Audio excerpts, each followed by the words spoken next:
नमस्कार मित्रों, आप सभी लोगों का हार्दिक स्वागत है सत्य मार्ग यूट्यूब चैनल पर।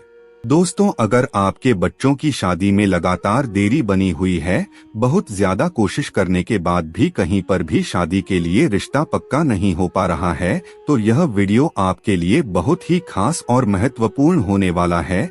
14 फरवरी बसंत पंचमी के दिन आम के पत्ते से किया गया एक छोटा सा उपाय करवा सकता है आपके बच्चों का विवाह। जी हाँ दोस्तों, आपने सही सुना। इस उपाय को अगर बच्चे खुद करना चाहें तो वह खुद भी कर सकते हैं, और अगर खुद नहीं कर पाते हैं तो ऐसी स्थिति में माता या पिता भी अपने बच्चों की जल्दी शादी के लिए यह उपाय कर सकते हैं। अगर आप विवाह के लिए लंबे समय से प्रयास कर रहे हैं लेकिन सफलता नहीं मिल पा रही है, रिश्ते आ रहे हैं, बातें चल रही है, लेकिन कोई भी रिश्ता शादी तक नहीं पहुंच पा रहा है, और अगर रिश्ता पक्का हो भी जाता है तो बिल्कुल अंत में आकर बात बिगड़ जाती है, बच्चों की उम्र लगातार निकलती जा रही है और आप हमेशा चिंता में डूबे रहते हैं, तो यह महाउपाय शुरू से लेकर अंत तक जरूर देखना, क्योंकि 14 फरवरी के दिन बसंत पंचमी का शुभ पर्व पड़ने जा रहा है और बसंत पंचमी के दिन ही यह उपाय करना है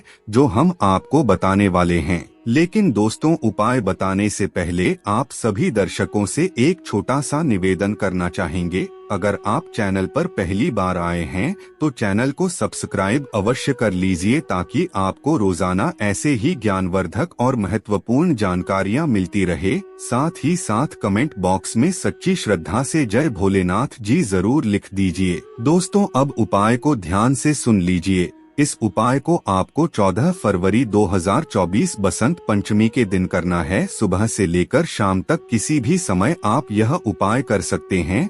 बस इस बात का ध्यान रखना है कि सूर्यास्त से पहले इस उपाय को कर लेना है। कैसे करना है, इसको आप ध्यान से सुन लीजिए। इस उपाय को बच्चे खुद भी कर सकते हैं, और बच्चे खुद नहीं कर रहे हैं तो माता पिता भी कर सकते हैं। यह उपाय करने के लिए आपके पास एक आम का पत्ता होना चाहिए।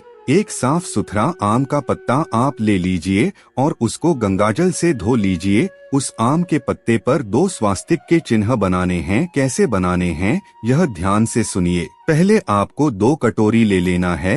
एक कटोरी में थोड़ा सा हल्दी का घोल बनाना है और दूसरी कटोरी में रोली का घोल बनाना है। अब आपके पास 2 तरह के घोल हैं, एक पीला और एक लाल। अब आपको अपनी अनामिका उंगली से आम के पत्ते पर 2 स्वास्तिक बनाने हैं, एक हल्दी के घोल से और दूसरा रोली के घोल से। इसे बनाने के बाद आप 2 चुटकी चावल ले लीजिए। एक चुटकी चावल हल्दी की कटोरी में डाल दीजिए और एक चुटकी चावल रोली की कटोरी में डाल दीजिए। अब हल्दी में डाले हुए चावल पीले हो जाएंगे और रोली में डाले हुए चावल लाल हो जाएंगे। अब आपको उस चावल को कटोरी से निकालकर स्वास्तिक में रख देना है। जो स्वास्तिक आपने रोली की सहायता से बनाया है और जो चावल आपने रोली में डाल रखे हैं वह लाल हो गए हैं, तो अब उन चावलों को वहां से निकालकर पीले स्वास्तिक पर लाल चावल और लाल स्वास्तिक पर पीले चावल आपको रख देने हैं। उसके बाद आपको इस पत्ते को अपनी हथेली के ऊपर रखना है। हथेली के ऊपर रखने के बाद आपको एक मंत्र का उच्चारण करना है। मंत्र है ओम कामदेवाय नमः। इस मंत्र का जाप आपको 108 बार करना है। दोस्तों, यह जो प्रयोग हम आपको बता रहे हैं, यह प्रयोग आपको अपने पूजा घर में बैठ करके करना है, और यह प्रयोग शुरू करने से पहले एक शुद्ध देसी घी का दीपक पूजा घर में जला देना है। इस मंत्र का जाप करने के बाद जिसके लिए आप कर रहे हो, जिसकी शादी में बाधाएं आ रही है, तो उस बच्चे के माथे से एक बार इस पत्ते को स्पर्श करवा लेना है।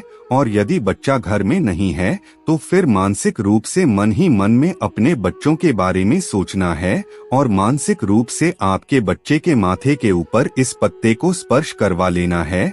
और अगर आप मानसिक रूप से नहीं कर पाते हैं तो घर में बच्चे का कोई फोटो होगा तो उस फोटो से आपको एक बार स्पर्श करवा लेना है। और यदि बच्चे खुद कर रहे हैं तो फिर कुछ करने की आवश्यकता नहीं है। स्पर्श करने के बाद अपनी मनोकामना का चिंतन करना है। अपने बच्चों की जल्दी शादी होने के लिए परमपिता परमेश्वर से प्रार्थना करनी है। उसके बाद क्या करना है, इसे भी आप ध्यान से सुन लीजिए। दोस्तों, जैसा हमने आपको प्रयोग बताया है, वैसा करने के बाद आपको इस पत्ते को लेकर किसी भी नीम के पेड़ के पास चले जाना है और अपनी मनोकामना बोलते हुए पत्ते, हल्दी और रोली के घोल को पेड़ के नीचे रख देना है। अगर नीम का पेड़ आपके घर से दूर है तो आपको एक लाल कपड़े में छुपाकर सारा सामान लेकर जाना है। बस इतना सा उपाय आपको करना है, उसके बाद अपने घर में चले आना है। अगर आप यह उपाय बसंत पंचमी के दिन सुबह से लेकर शाम तक किसी भी समय कर लेते हैं तो विवाह में आ रही बड़ी से बड़ी बाधाएं तत्काल दूर हो जाएगी और जल्द से जल्द विवाह होने के योग बन जाएंगे। तो दोस्तों, उम्मीद करते हैं यह वीडियो आपको अच्छी लगी होगी। आज की वीडियो में बस इतना ही, फिर मिलते हैं किसी नई जानकारी के साथ। तब तक के लिए धन्यवाद।